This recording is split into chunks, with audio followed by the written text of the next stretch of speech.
Nah, itu dikatakan bahwa sampai dengan 4 Agustus, berarti dari 1 Januari, itu pemerintah telah menerbitkan, ya, berarti bruto ya, mengeluarkan surat utang. Itu juga tidak dinyatakan terang-terangan, tapi kita bisa menjumlahkan tuh. Government Debt Securities Soon, surat utang negara, 825,78. Lalu Sovereign Syariah Securities, SBSN, surat berharga syariah negara 247,81 ya. Jumlahnya 1073 ya. Kemudian di bulan Januari sendiri itu ada lagi penerbitan dalam bentuk US dollar lagi ya, 2,7 miliar, 2.700 juta. Jadi 2 bulan berturut-turut sudah 4,7 itu. 27 nanti juga masih cukup banyak, maka naik lagi ya. Bahkan dugaan saya 2026 ini akan menjadi penerbitan SBN bruto terbesar. Pada saat beban utang lama makin besar, kebetulan juga arah belanjanya Pak Prabowo ya ekspansif ya. Pokoknya punya duit nggak punya duit, MBG jalan, Kopdes jalan, alutsista harus beli kan gitu ya. Ya itu ke arah kebijakan beliau, disetujui DPR ya jalanlah jadi APBN.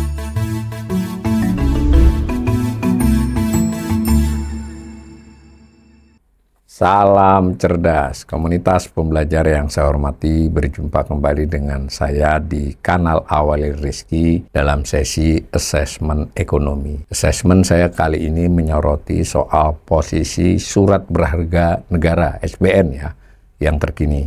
Beberapa waktu lalu pemerintah baru mengumumkan posisi utangnya per 30 Juni 2026. Mengumumkannya di pertengahan Agustus ya. Dikatakan bahwa utang telah mencapai 10.293 triliun. Dari posisi itu 80% lebih, hampir 90 itu adalah SBN.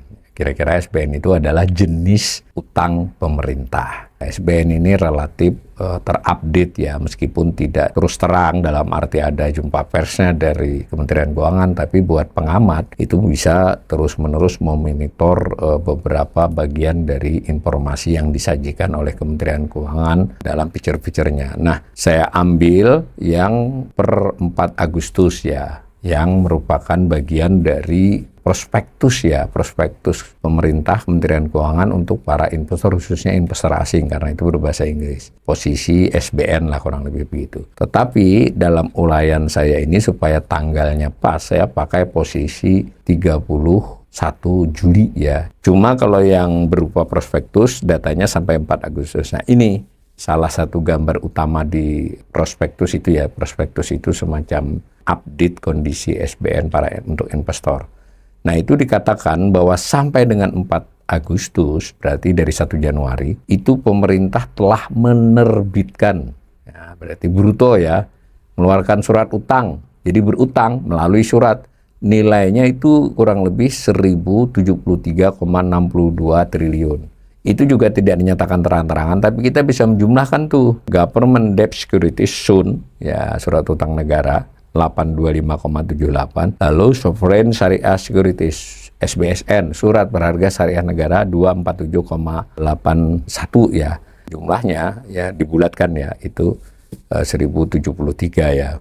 Sebetulnya di luar ini ada SBN retail ya, tapi tidak diinformasikan karena SBN retail itu dinamis ya, ditaruh di bank-bank, mereka beli di bank ya. Jadi mungkin kisarannya yang sekarang dipegang retail itu mungkin 50-an triliun. Sun itu 825, itu terdiri dari yang berdenominasi rupiah. Jadi surat utangnya itu dinyatakan dalam rupiah, kemudian ada yang dinyatakan dalam valuta asing. 220, jadi tahun ini lumayan besar ya. Lebih dari 1/3 sampai 31 Juli berarti 7 bulan.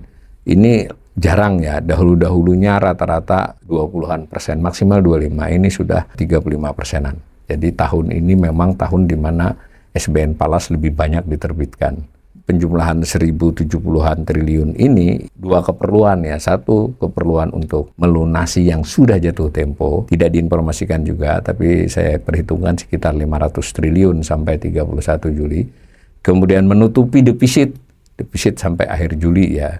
Belum diumumkan, defisit yang sampai Juni 197, mungkin kalau sampai akhir Juli ya di kisaran 250. Masih kelebihan yang namanya silpa. Jadi dua kebutuhan menutupi utang lama, SBN lama jatuh tempo dengan menutupi defisit plus cadangan silva ya, sisa lebih untuk keperluan-keperluan di bulan mendatang. Kurang lebih itu informasi awal. Kembali dulu ke data-data lama, penerbitan SBN bruto. Saya ulangi ya, ini jarang sekali diberitakan oleh media ya, karena memang media juga tidak memperoleh informasi secara langsung dari siaran pers atau omongannya pejabat. Sedangkan saya mengolahnya dari data ya, dari data meskipun juga bersumber dari Kementerian Keuangan, tapi ya kalau bahasa Jawanya tuh telaten ya, kita harus kita lihat dari laporan keuangan pemerintah pusat yang per tahun itu akhir tahun berapa. Gunanya narasumber, gunanya ekonomi itu ya biar nanti memberi informasi kepada jurnalis, dan jurnalis setelah memeriksanya mungkin memberitakannya. Saya beberapa kali dikutip soal ini ya.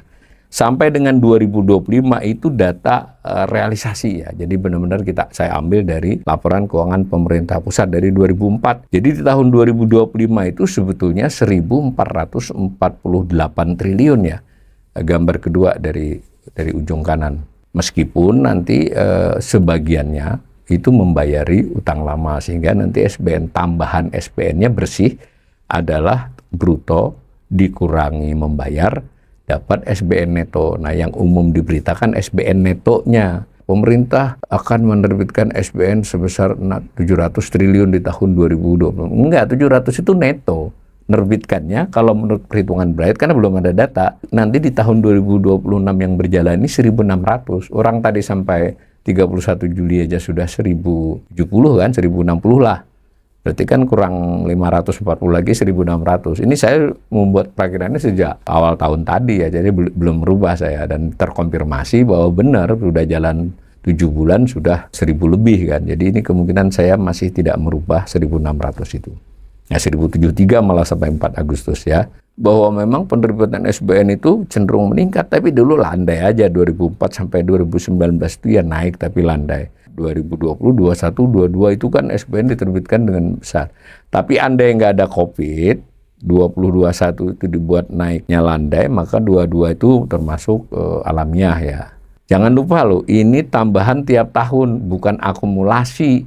Ya, jadi ya harus melihatnya ini arus setahun, tapi bruto, bukan neto ya. Turun sampai 23 turun. Mengapa turun? Ya karena memang tadi sudah kebanyakan, jadi bisa dipakai. Salnya bisa dipakai, anggarannya bisa dipakai, kemudian juga pemerintah bisa mengelola pengeluarannya jauh dibandingkan 20, 21, 22 yang masih saat pandemi dan pemulihan ekonomi. Nah, tetapi ke 24 naik lagi, 25 pemerintahan Prabowo itu menambah dengan sangat signifikan karena defisitnya melebar, utangnya bertambah banyak. Nah, satu jenis utang yang terbanyak dipakai adalah SBN. Melesatlah 1.448. Di samping juga harus fair ya, era Prabowo membayari utang-utang di saat COVID ini, karena kan kebanyakan yang di COVID ini ada yang 3 dan ada yang 5 tahun, terutama yang 5 tahun pas sekali. Kalau di utangnya 20, 25 jatuh tempo, di utangnya 21 jatuh temponya 26. 27 nanti juga masih cukup banyak, maka naik lagi ya. Bahkan dugaan saya 2026 ini akan menjadi penerbitan SBN bruto terbesar. Pada saat beban utang lama makin besar, kebetulan juga arah belanjanya Pak Prabowo ya ekspansif ya. Pokoknya punya duit nggak punya duit, MBG jalan, Kopdes jalan, alutsista harus beli kan gitu. Ya itu arah kebijakan beliau disetujui DPR, ya jalanlah jadi APBN. Ini penerbitan SBN bruto. Nah, ini kalau saya gambar bulanan begini, tapi ini akumulatif ya. Nah, yang merah itu yang sampai Juli. Lihat, kan lebih besar dibandingkan era kapanpun. Kecuali yang agak dekat-dekat yang 20 kan. 2020 yang orange ya. Tapi 2020 pun karena di bulan Juli itu masih COVID baru sedang berlangsung kan. Belum terasa butuh ya belum kelihatan. 25 yang hitam ya. Jadi dibandingkan tahun lalu sudah lebih tinggi. Nah, nanti yang COVID kan 2020 tuh kencangnya di bulan Oktober, November, dan Desember. Di tahun 2020 itu karena memang kebutuhan sudah kelihatannya. Tetapi menurut saya 2026 ini ada kemungkinan melampaui COVID yang hanya 1.540 tadi ya. Ini brutonya. Saya ulangi, itu tidak termasuk SBN retail ya. Ini tidak dicatat yang retailnya. Nah, ini adalah informasi yang global bond khusus 2026. Itu saya ambil dari publikasi Kementerian Keuangan, tapi publik juga jarang lihat. Jadi di bulan November tahun lalu itu sebetulnya sudah diterbitkan SBN dolar ya, tapi itu diperlakukan sebagai penerbitan APBN-nya, APBN 2026. Ya, settlement memang Desember ya, tetapi pencatatan dalam APBN-nya dianggap masuk ke dalam penerimaan pembiayaan 2026. Namanya front loading, bukan karena Purbaya. Dulu ini Sri Mulyani yang memulai seperti ini beberapa tahun yang lalu, tapi tidak setiap tahun ada. Tahun ini kebetulan front loading-nya adalah SBN valuta asing. Nilainya lumayan ya, 2 miliar dolar. Nah, itu dinyatakan dalam rupiah. Kemudian di bulan Januari sendiri itu ada lagi penerbitan dalam bentuk US dollar lagi ya. 2,7 miliar, 2.700 juta. Yang di atas tadi 2.000 juta, 2 miliar. Jadi 2 bulan berturut-turut sudah 4,7 itu. Nah, lalu di bulan Maret diterbitkan CNH Yuan ya. Lalu ada Euro dan Yuan. Nah, kemudian di bulan April itu ada JPY, Yen Jepang. Lalu di bulan Mei US dollar. Jadi US dollar ini banyak ya. Kalau selama 2026 aja itu ada 4,7. Tetapi kalau dengan front loading di ini berarti 6,7. Sebetulnya memang dolar tetap lebih banyak. Sekalipun narasinya itu Yuan, samurai dicari-cari Yuan Pandabon ya, itu oversubscribe. Sebetulnya nilainya belum. Nah, 2 kali kan, ini yang baru tapi belum ada tabelnya di Kementerian Keuangan. Saya tulis saja ini dari pengumumannya Kementerian Keuangan. Itu yang terakhir kan 23 Juli, settlement penempatannya 30 Juli, itu kalau didolarkan cuma 1,033 miliar, 1 miliar. Yuan baru sekitar 2 miliar terbitnya selama 2026 ini. Dolar tadi 5,7. Jauh ya masih ya. Kalau saya rekap, ini rekap dengan sumber data dari Kementerian Keuangan, posisi 31 Desember akhir tahun lalu dengan 30 Juni, bukan Juli ya, karena Juli belum ada datanya tentang ini. Tapi ini dinyatakan dalam rupiah. Saya ulangi ya, dinyatakan dalam rupiah itu bisa memang bertambah denominasinya, bisa bertambah dalam rupiahnya. Misalnya US dollar itu 1.379 triliun di 31 Desember. Di 30 Juni, ini salah saya angka 1.005, ini 1.045 kalau tidak salah. Jadi tetap naik secara rupiah. Kalau secara dolar sebetulnya sedikit turun dolar itu. Karena banyak yang jatuh tempo. Tapi kalau dinyatakan rupiah karena pelemahannya 7,5%.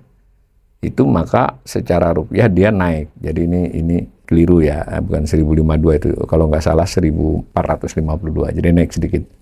Nah, euro baik dalam mata uang euro maupun dalam rupiah itu naik karena ada pelemahan euro yang 3,87 dan euronya sendiri bertambah tadi kan dari impor data. Yen juga sedikit bertambah dalam yen dan dalam bentuk rupiah bertambahnya ketambahan lagi dengan pelemahan yen yang 3,30. Yuan bertambah dalam yuan dan bertambah juga karena depresiasi. Sedangkan dolar Australia sebenarnya tidak bertambah secara dolar, secara rupiah dia bertambah karena pelemahan dolar.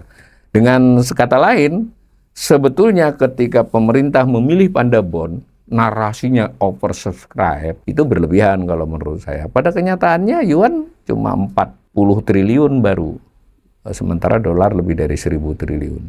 Memang peningkatan di tahun ini secara persen yuan yang meningkat banyak kan, lebih dari 2 kali lipat. Tapi jangan lupa, yuan ini justru yang mengalami pelemahan paling tinggi 10,22% selama 6 bulan.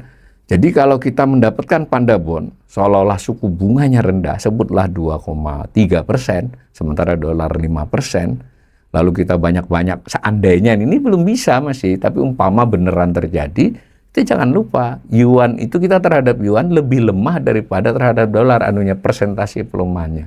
Maka pada saat membayar bunga ataupun pada saat jatuh tempo, kalau tren itu terus berlangsung, bebannya ya persentasenya ya tidak jauh beda dengan dolar. Tapi memang bagus juga kalau memang kita punya macam-macam mata uang ya. Itu secara umum. Nah, lalu saya masuk ke informasi dari Kementerian Keuangan, ini gambar dari yang tadi, prospektus tadi. Bagaimana sih Sun yang dilelang? Bond itu nggak masuk ya, global bond itu book building dia, book building atau SEC register diregistrasi. Biasanya nggak masuk hitungan bid cover to rasionya, sekalipun diomongi begitu, diomongi oversubscribe. Nah, data yang diolah oleh Kementerian Keuangan ini khusus yang memang lelang. Ketika melelang itu diumumkan, kami melelang 6 seri surat utang, ya toh. Yang Sun ya, ini khusus Sun, yang SBN sendiri lagi, khusus yang bukan syariah. 6 seri utang, kami akan mencari utangan namanya indikatif, akan cari 30 triliun dari seri-seri yang diterbitkan itu. Masuklah penawaran. Nah, penawaran itu nominal maupun yield yang diminta, bunga bersih. Ya, bunga bersih itu kupon dikaitkan dengan harga. Dari yang masuk itu umpama masuk 60, berarti cover bid to ratio-nya itu nanti tergantung. Kalau beneran dimenangkan 32 berarti. Kalau yang dimenangkan umpama indikatif kan 30, itu ternyata 35 nggak sampai 2. Atau kalau dia lebih sedikit berarti lebih dari 2. Jadi bid cover to ratio adalah penawaran yang masuk dari yang mau beli dibagi dengan yang dimenangkan, bukan indikatif. Nah, ini angka-angkanya. Nah, gambar biru itu menunjukkan incoming bid-nya ya toh. Nah, yang orange itu rata-rata incoming bid. Jadi kita harus bedakan ya itu average, lalu bid cover to ratio-nya kelihatan yang dengan yang dimenangkan yang abu-abu itu. Nah, di tahun 2025 kan lumayan besar bid cover-nya. Sebenarnya 24 lebih besar lagi ya. Jadi di 2026 ini kita ngepres itu, meskipun kalau Agustus yang dipakai yaitu baru 1 kali lelang, yang Juli saja. Maka saya buat tuh di Januari itu memang di 2025 itu bid to cover ratio itu 1,65. Nah di Januari 26 2,29. Jadi lebih bagus ya, lebih banyak yang pengen ngutangi. Tapi di Februari langsung di tahun 25 2,78, di tahun 26 1,84 dan seterusnya. Jadi secara rata-rata bid to cover ratio surat utang negara itu lebih rendah. Arti sederhananya peminat yang mau ngutangi rendah, nurun. Padahal nanti yieldnya sudah dibuat lebih tinggi dibandingkan 25. Nah, itu fakta yang tidak bisa dipungkiri, maupun meskipun dinarasikan kita masih banyak peminatnya, masih masuk 2,21, itu baru 1 lelang. 1,92 berarti kan hampir 2 kali lipat yang mau ngutangi. Tapi perhatikan di tahun-tahun lama, berapa sih benchmarknya? Yang umum diakui untuk Sun ini sebetulnya normal itu 2,5. Di atas 2,5 berarti tinggi, di bawah 2,5 berarti rendah. Jadi rata-rata bid to cover ratio itu rendah di 26. Lalu saya soroti yang khusus rupiah, dan memang yang lelang tadi relatif yang rupiah itu hanya rupiah. Kalau yang asing biasanya tidak bersifat lelang ya. Dari yang rupiah, kalau ini bukan tahunannya, tapi kondisi posisi. Jadi kalau tadi lelang itu kan lelang atau penerbitan itu kan arus per sebulan, per 6 bulan, per 1 tahun. Kalau ini posisi terkini, jadi per tanggal terkini. Kalau 2019 berarti 31 Desember 2019. Kalau 2025, 31 Desember 2025. Kalau tanggal 30, 31 hari libur, berarti 29 itu sebenarnya. Atau bisa juga 28, tapi rata-rata 29, 30. Kalau tidak hari libur ya 31. Nah, sementara yang terkini dari data yang saya olah ini 31 Juli, belum sampai ke Agustus ya, nah masih berjalan. Nah, perhatikan bahwa kepemilikan ini saya tulis secara persentase dari total SBN rupiah yang dimiliki oleh berbagai entitas, itu yang paling besar adalah Bank Indonesia, mencapai 25,06%. Jadi 1/4 dari SBN rupiah diperdagangkan, dan hampir SBN rupiah itu hampir seluruhnya diperdagangkan. Hanya kira-kira 1-2% yang tidak diperdagangkan terkait dengan sisa-sisa obligasi lama. Lebih tinggi dibandingkan akhir tahun lalu yang masih 24,98, ya naik sedikit. Persentasinya kalau nominalnya naiknya banyak. Nah, untuk perbandingan 2019 sebelum Covid, Bank Indonesia itu hanya pegang 9,9%. Sementara bank ini yang tengah itu sekarang pegang 19,21%. Sebetulnya bank ini akhir tahun 2019, akhir tahun 2020, dan sekarang secara persentasi ya sedikit turun ya, atau sebutlah stagnan, itu gambarnya kan hampir sama. Bank tetap pegang dengan persentasi 20%-an terhadap surat berharga negara rupiah. Secara nominal mungkin meningkat karena kan terjadi peningkatan. Asuransi dan dana pensiun yang besar ini ya BPJS Ketenagakerjaan, Taspen, Asabri, dan juga berbagai asuransi. Kan beberapa BUMN besar atau korporasi swasta besar itu kan juga punya asuransi ya sendiri, tidak ikut Taspen, tidak ikut Asabri. Dananya ditempatkan di mana? Nah, tetap saja SBN merupakan pilihan utama dari semua lembaga asuransi dan dana pensiun ya. Nah, porsinya 20,70%. 2019, kemudian 25, kemudian 31 Juli 26, itu porsinya asuransi dan dana pensiun meningkat, berarti nominalnya juga meningkat. Sedangkan yang lain-lain, reksadana turun, individu sempat mengalami lonjakan di 2025, mulai turun, 26 ini turun sedikit. Sementara asing yang tengah-tengah, itu 2019 masih 38,57%. Tetapi 25 dia sudah turun 13,3% dan sekarang 12,9%. Jadi asing menurun. Gampangannya pindah ke Bank Indonesia terutama, sebagian pindah ke asuransi, juga ada perpindahan ke individu. Sedangkan bank relatif bertahan. Nah, kalau kita gambar satu-satu, bank dulu ini. Karena tadi kalau ini bank ya, bank dulu dari 2007 sampai 31 Juli. Nominalnya ditunjukkan yang biru, berarti 25 dengan sampai pertengahan tahun ini 31 Juli ya tidak banyak ya perubahannya. Jadi dari 1329 jadi 1327, gambarnya kan hampir sama. Secara porsi otomatis turun karena total SBN rupiahnya naik. Tetapi posisi 25 dan 26 ini lebih tinggi dari 24. Nah, 24 sendiri turun dari 2022. Di zaman lalu sebelum asing banyak masuk, sebelum Bank Indonesia ikut, yang paling banyak itu bank. Bank menurun porsinya, nominalnya sih sebetulnya relatif naik terus kan sampai 2014, hanya sesekali turun. Secara umum nominal naik, tapi kenaikannya kalah dengan kenaikan pada waktu lama, kalah dengan asing. Sekarang kalah dengan Bank Indonesia, bahkan kalah dengan asuransi dan pensiun. Nah, lihat 2020 bank karena kesulitan menyalurkan kredit juga pegangnya langsung naik tuh, porsinya pun yang terbesar di tahun 2020. Pelan-pelan dia jalankan kembali fungsi kreditnya, dia lepas SBN-nya, terus seperti ini kondisinya. Nah, bagaimana dengan Bank Indonesia? Ini paling menarik ya. Bank Indonesia mulai 2020 karena harus ada burden sharing, berbagi dengan pemerintah dan juga harus membackup pemerintah berutang. Dunia sedang COVID, nyari utang ke asing nggak gampang, semua negara kesulitan. Dan harus diakui strategi seperti ini terjadi hampir di mayoritas negara ya. Bank sentralnya mengutangi pemerintahnya berbagai macam cara. Nah, cara yang paling lazim adalah membuat surat utang. Nah, seperti ini porsinya dan bertahan sampai sekarang. Bahkan nilainya terus naik nih selama beberapa tahun. Jadi tidak turun sejak COVID. Porsinya mencapai 25,06%. Sementara itu kepemilikan asing atas SBN rupiah yang diperdagangkan itu polanya seperti ini ya.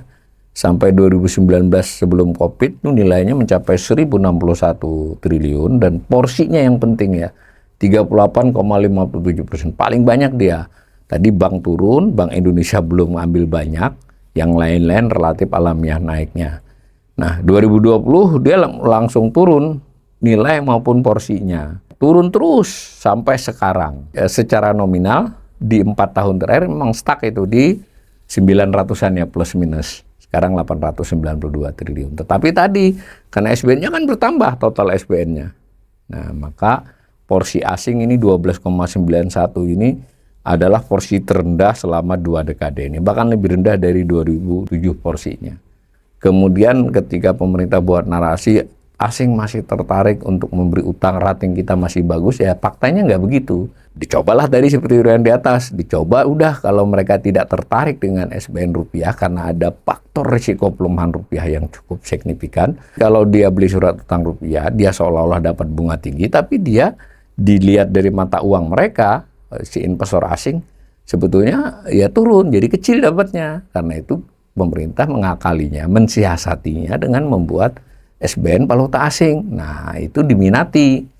Nah, tapi dari sisi beban kita APBN ya tergantung. Kalau seandainya melemah terus rupiah ya lebih berat dibandingkan SBN rupiah. Apapun ini indikasi kita sebetulnya mulai dihitung resikonya. Tetap mereka nggak pergi masih segitu.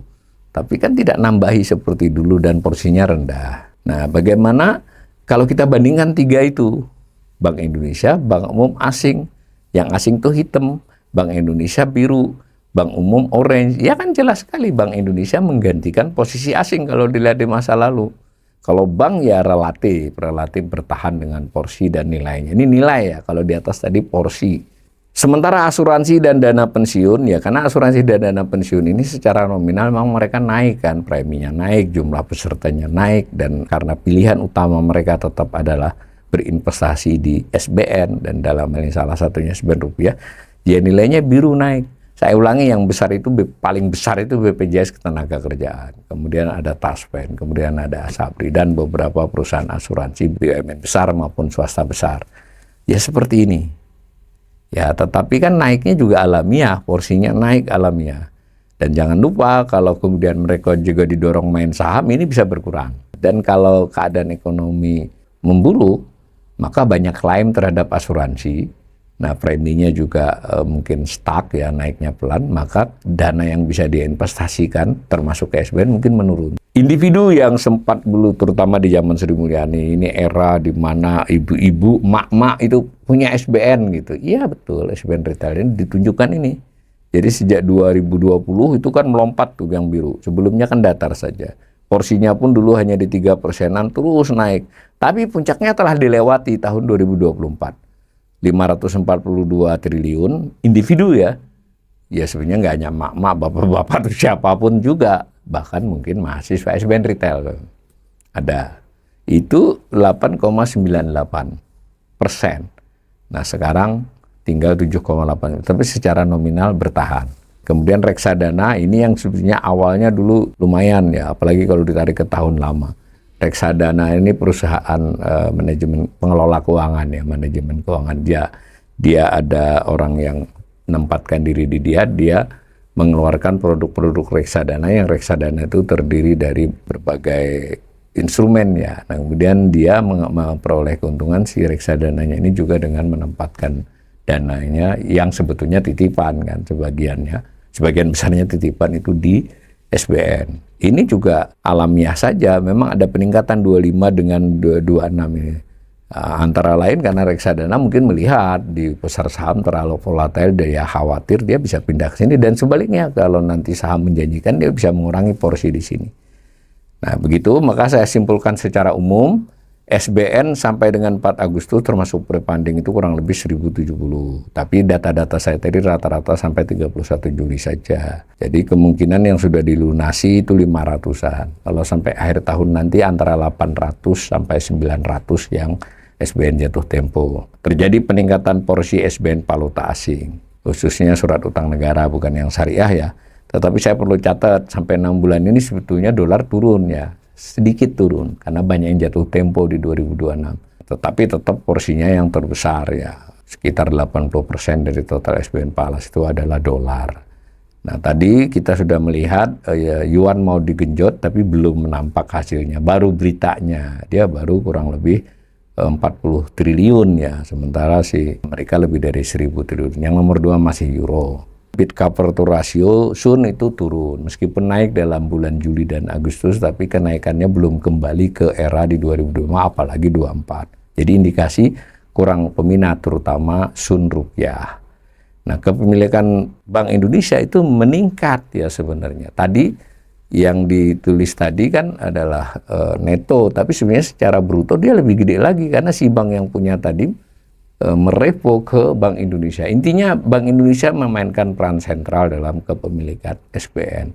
Dulu banyak negara begitu pada saat COVID, tapi perlahan-lahan mereka normalisasi, kita belum. Nah dengan ambisi pemerintah ngutang yang makin banyak, sulit untuk Bank Indonesia mengurangi porsi kepemilikannya. Dengan informasi dan kondisi seperti ini, menurut saya sebetulnya utang pemerintah ini sudah pada posisi-posisi yang cukup rentan ya. Ada goncangan-goncangan yang pemerintah butuh hutang banyak, maka penerbitan Sun itu bukanlah hal yang mudah. Ketika diterbitkan dalam valuta asing, risikonya meningkat. Ketika Bank Indonesia memaksa menyerap terlalu banyak, dia juga berisiko terhadap hal-hal lain di ruang kebijakan moneter dan ruang sektor real, ketika juga bank masih mempertahankan kepemilikan yang besar di Sun. Mudah-mudahan asesmen ini bermanfaat bagi pemirsa.